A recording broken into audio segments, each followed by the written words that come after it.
What is up, ladies and gentlemen? We're here with another awesome interview. An extremely interesting interview, one that I've been looking forward to for like a month since we scheduled this, and I'm so glad that we finally made it happen here with Mr. Walt McClements, who is this incredible accordion player who has worked with, in my opinion, every indie band under the sun, with every awesome musician to ever musician. And so I'm super excited to have him on the show. How's it going? It's great. Yeah, thank you so much for having me. Really appreciate it. Of course. I mean, of course, I'm super excited for On a Painted Ocean and to see that all coming out. Is this, I mean, by looking at the album cover, by looking at the title, it gives me like sea, shore, salt vibes. Is that what you're going for? Is that what this album's going to be around? Yeah, I mean, I don't know. It's I feel like when the pieces were sort of coming together and forming into a whole, I kept on. Yeah, I feel like I've sort of had a like nautical theme sometimes obsession for a lot of my life or something, or I don't know. I'm not sure why, but like those symbols always seem to come back. And I feel like when I was like sort of putting things together and making sequencing the album, I kept on, for some reason I just kept on thinking about um, boats and being on the sea. I don't really know why. And then uh, sort of some of the narrative sort of started to form around that, and you know uh, yeah, choosing the title from this poem was sort of mirrored some of the difficulties I had in finishing the record or something. So I don't know, it sort of coalesced around itself. But so yeah, I mean, it's always funny talking about specific intent. And when you're talking about mostly instrumental music, talking about specific intentions. It wasn't like going into it, it wasn't a concept record about the ocean, but it's sort of um, different signifiers came up in the making of it. Hmm. So yeah. Well, that's awesome. And like you said, mostly instrumental music. I think there is an added difficulty when you're doing something like that to keep your music fresh and interesting and innovative. Because I mean, even drone music, there is some level of nuance that keeps Hmm. it perfect. And I wanted to ask you about that. How do you keep that level of creativity, especially when it's, just you and a saxophone player and a friend, and you guys are just trying Hmm. to create some incredible music? How do you make sure that you get all that intention without Mm, almost overwhelming the piece? sure, sure. Yeah, that's interesting. I think for me, I feel like I've sort of um, it's like almost I'm coming from uh, a background of, or like, I was doing, for a long time I was writing songs, vocal, more structured stuff like that. And um, as I've been doing the more instrumental and more drony stuff, I feel like, um, yeah, I ask myself that question of like, oh, how do I know if something's done? How do I know if something's working? And it does sort of it feels kind of similar to working with songs in terms of just uh,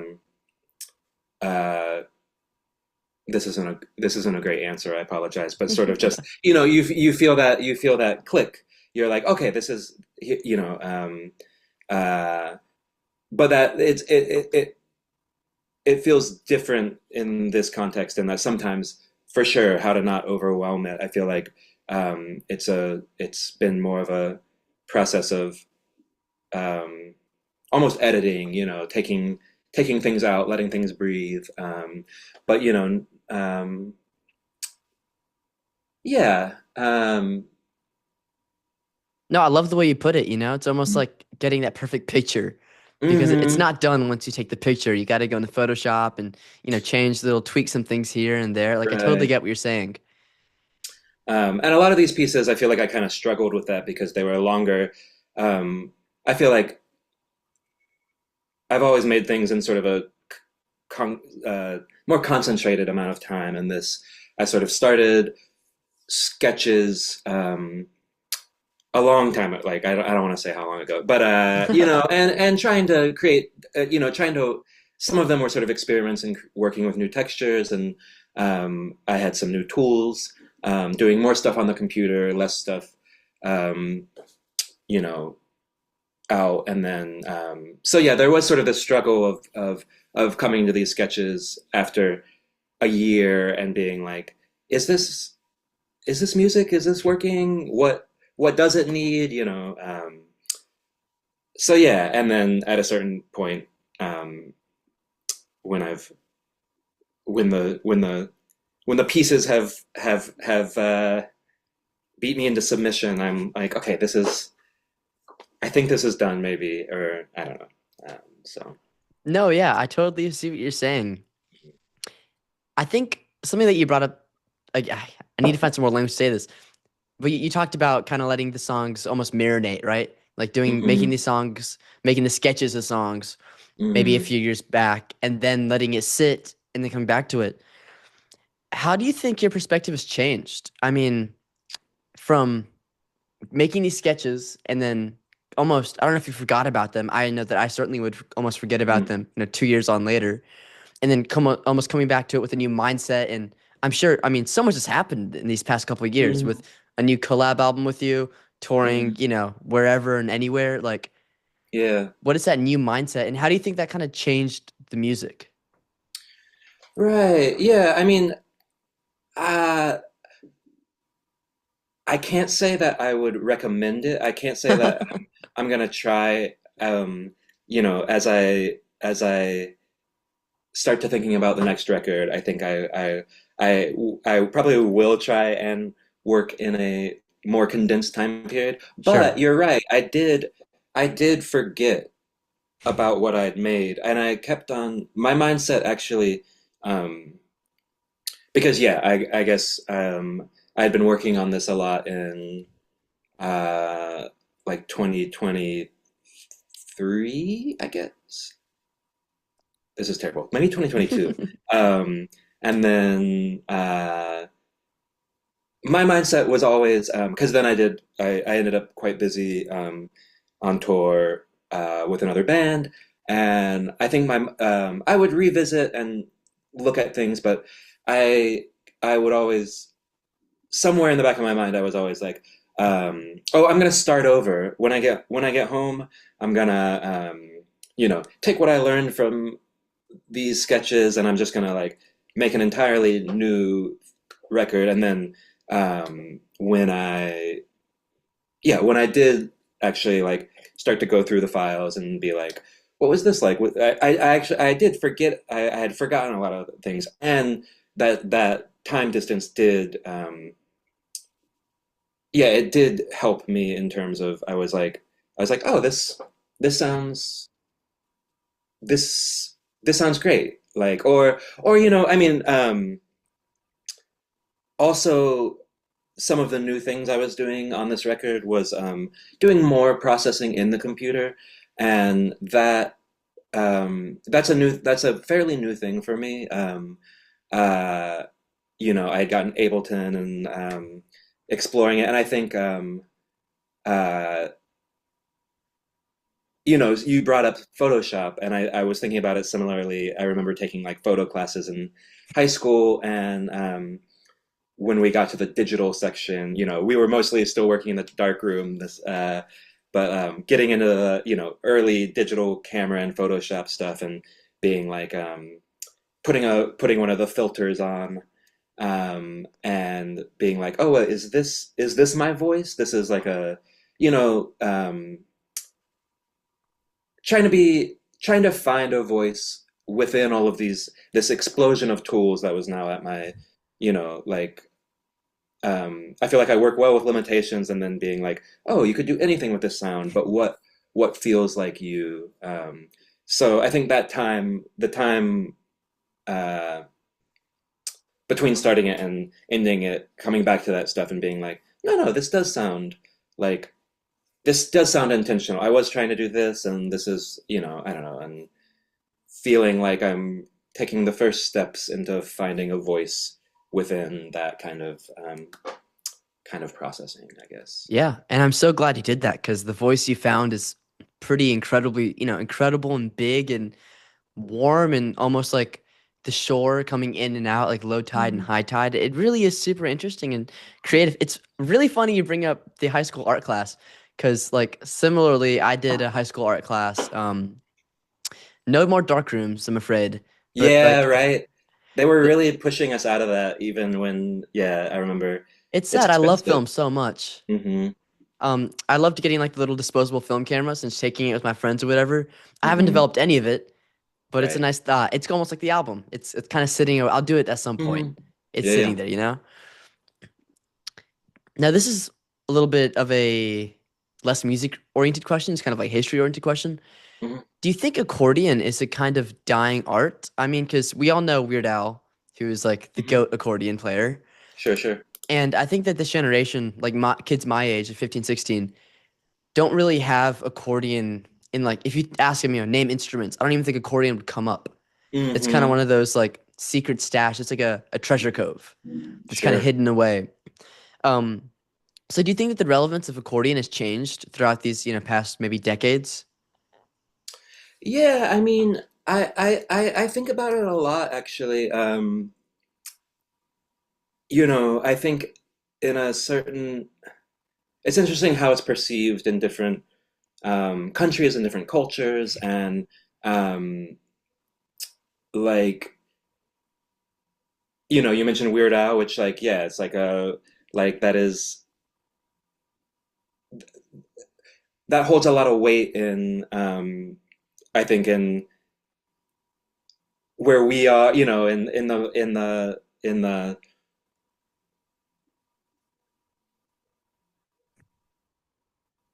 our sort of conversation or whatever. But I do think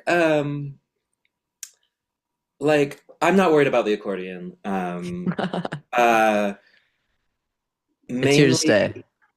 well, I've been listening to a lot of, like, when I'm driving around, I usually am listening to like the Norteño station on the radio, and I feel like, in Los Angeles, um, you know, in my neighborhood, every weekend there's parties and there's bands with accordion playing. When I moved here, I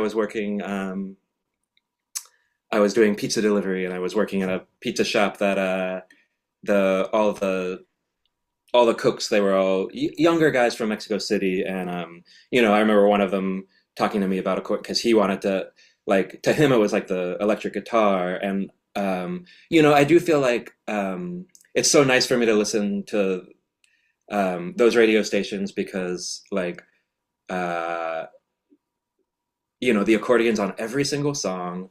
Or almost every song, and it's used in, Yeah. it's the lead. There's people shredding on it. But they're also using it as pad. Like, I feel like they're really, you know, It's almost like the parmesan on top of the pasta. hmm but yeah, like I feel like it takes the place of the synthesizer in a way. It's this acoustic sounding, but you can do pads, you can do the leads, you can be percussive with it, and so in that sense, and I think there's other parts of the world that, I feel like in Eastern Europe there's a similar sort of like living tradition with where it's, used in this regional pop music, that's not, I mean, but I do think is living and breathing and modern, and not it's not necessarily some, it's it's not always in conversation with our music industry, um, Yeah. but I do feel like, particularly with, some of the Mexican music and norteño music and Mexican American music. I do feel um, like that is in conversation. I don't know. I'm curious to see what happens in the next you know couple decades in terms of that because I do feel like um, I was at Coachella of a few years ago and watching Bad Bunny's headline set, and he turned the stage over to Grupo Frontera for like a few songs. He had just done a collab with them, and there's an accordion on the headline set at Coachella, Yeah. and people were still, I don't know. So I feel like um, it's interesting how the different perceptions of it, because Yeah. um, I agree. Like thinking about like early 2000s indie when like there was a sort of moment with the accordion and like some of that. I think some of that stuff holds up, some of it doesn't. But it was sort of used as a quirky, anachronistic feeling thing, and I like to think about it as a modern living instrument, and I usually look towards you know Yeah. music for it. So. Yeah, I'll one of my favorite things to do is whenever I'll discover like a pop song I really enjoy, like going on YouTube and finding an accordion like a mariachi cover of it, and Mm-hmm. accordion is always the lead instrument. It's Mm-hmm. super interesting. Like I found one of somebody that you used to know, and Okay. it's all accordion. It's beautiful. Right. I Right. mean, it's Right. got that own kind of feel. Mm-hmm. I totally agree. It's interesting you bring up like the synthesizer effect of it, because Mm-hmm. you're totally right. I think synthesizers were kind of brought in to bring that little quirky, interesting feel to music, like in the Mm-hmm. 80s.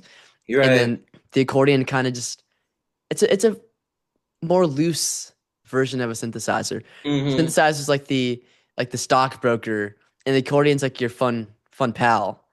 Much more, I feel like it's so much more relatable in a way. Mm. It's an instrument, but it's living and breathing. It literally breathes, Right. which Right. is so much more approachable than a piece of plastic.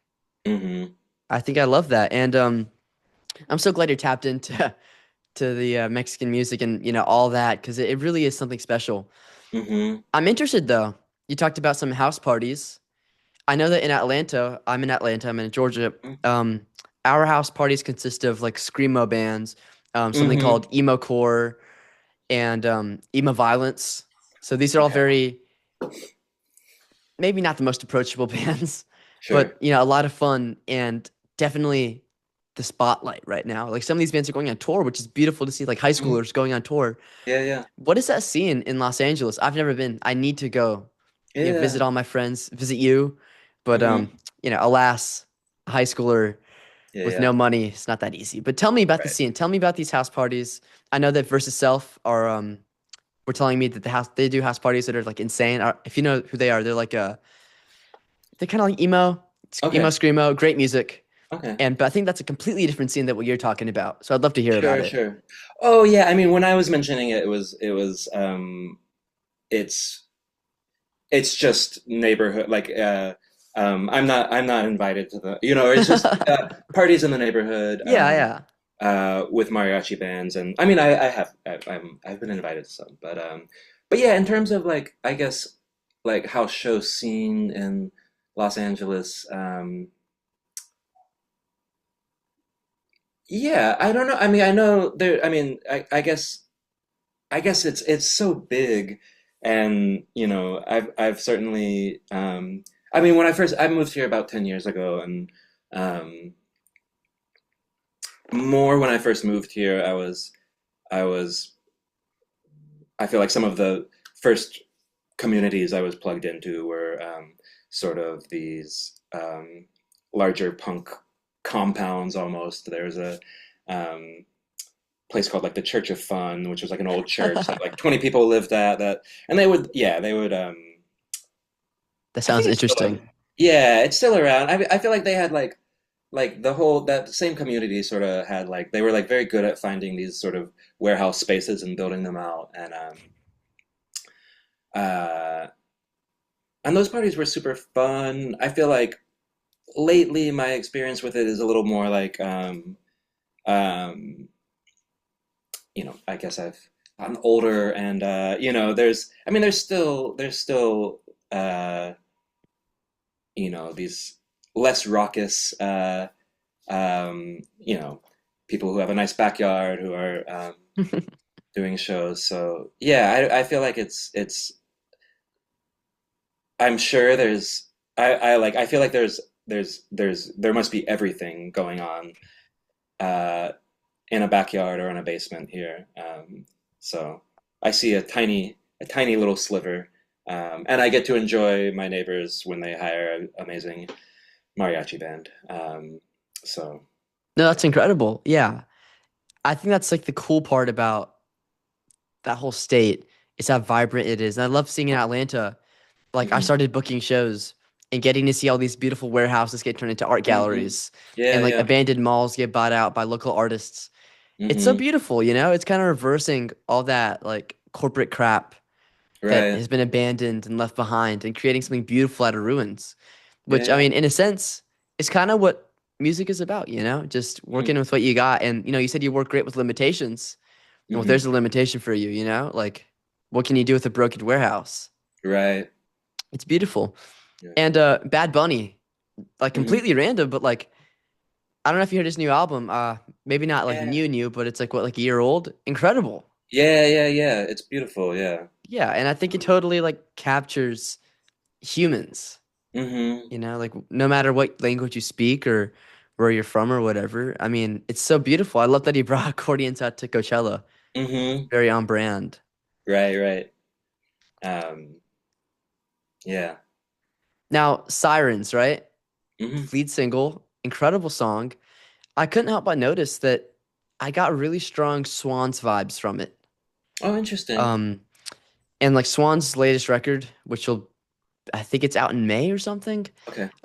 I got a sneak peek at it, and I feel like it's so encompassing of that song. I mean, it Oh, really is interesting. hand in hand. Yeah, extremely interesting.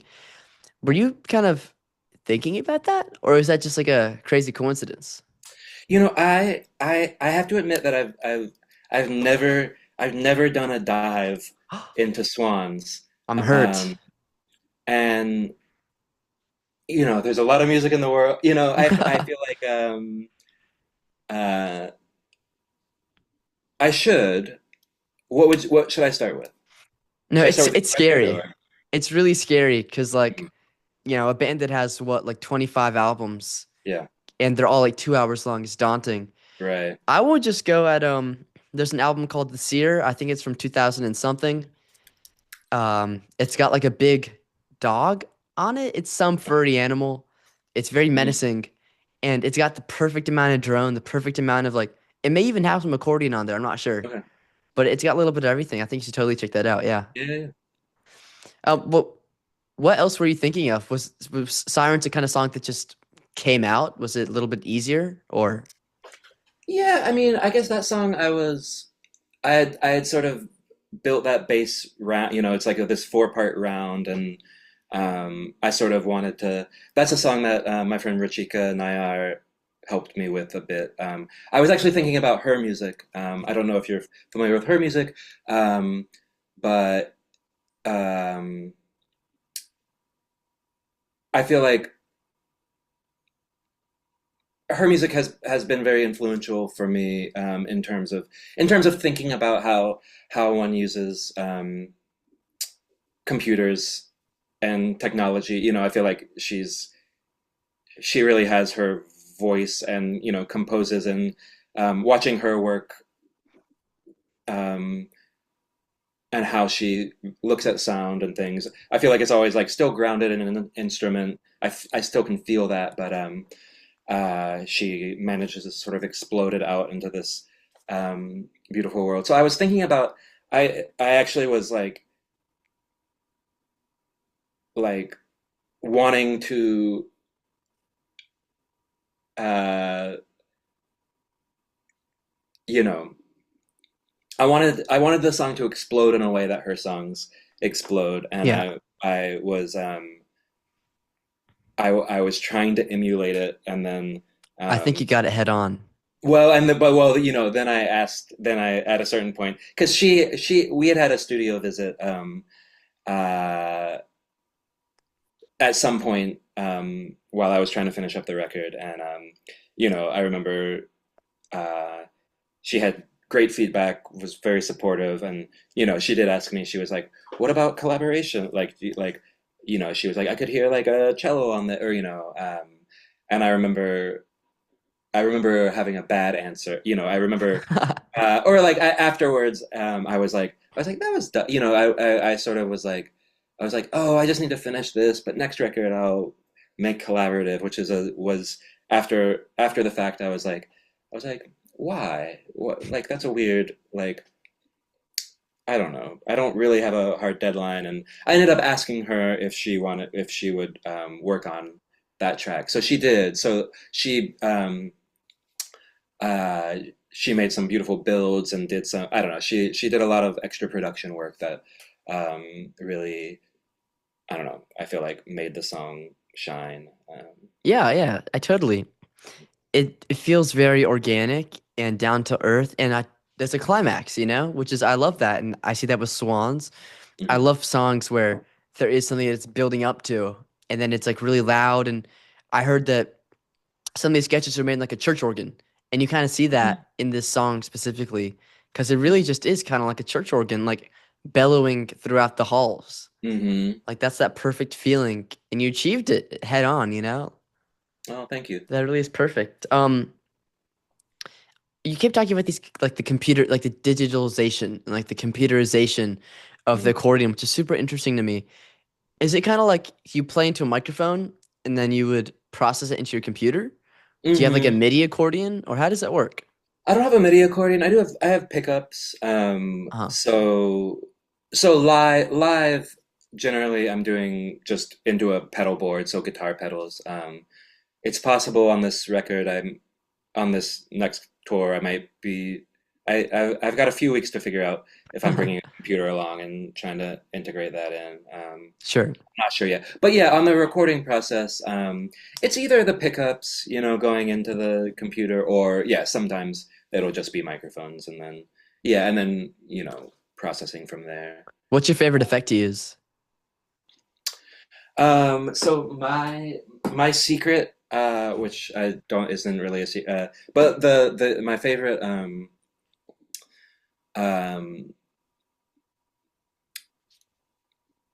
the pedal that I would be really that I have bought a backup of because I would be kind of screwed if it broke is this reverb pedal that has this reverse reverb on it that has Interesting. a nice I found it to work really well with the accordion. To Yeah, it's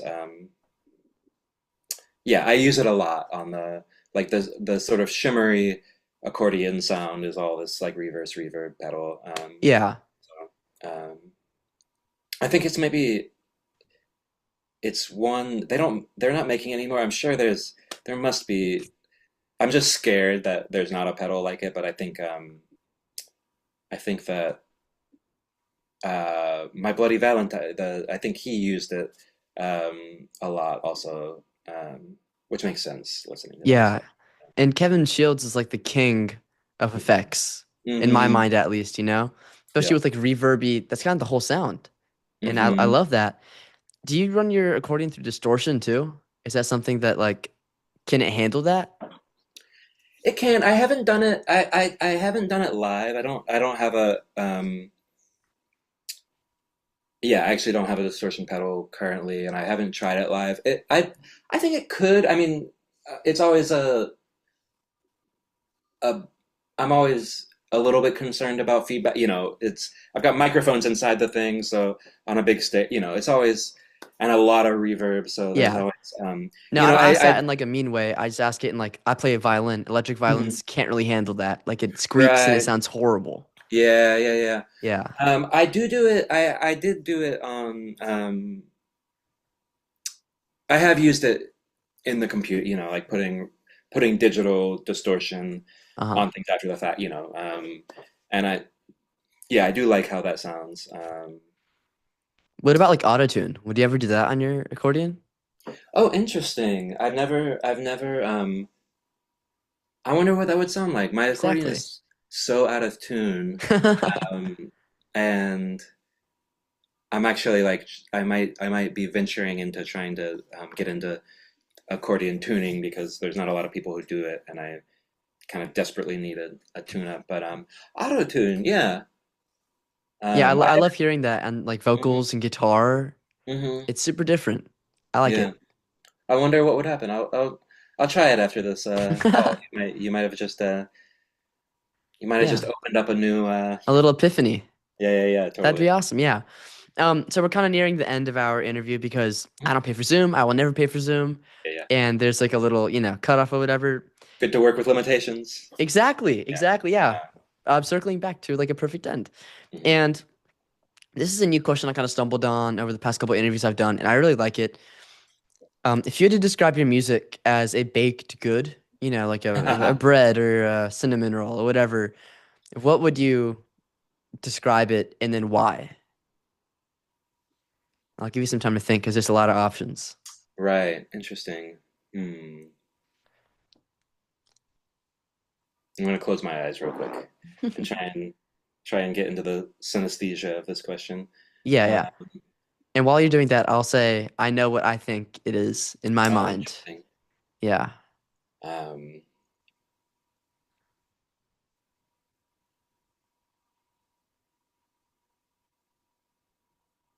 what about a nice like maybe I'm just hungry. What about a nice like fruit tart that's not like too sweet? That maybe has some like herbs on it or something. I don't know. Interesting. Yeah, no, Uh, I see it in my mind like right there. It's like a hologram. I totally get it. Yeah, and why? oh, I don't know. Uh, I'm not trying to. Um, I'm not trying to feed anybody anything that's too hard to eat. Um, but I would like to make something nice that maybe feels a little different and makes somebody's day better. Yes, Uh, perfect. Great answer. I see a croissant, like a buttery croissant mm, with all the layers and layers of instrumentation. But I love you added flavor. Like I love that kind of fruitiness with the in my mind, I think rosemary or like okay. thyme. That's what Yeah, I I always like that. think of. Okay. But like that sounds perfect. Maybe we need to make like a bakery or something. Yeah. Accordion All right. bakery. We can Well, talk. Yeah. yeah.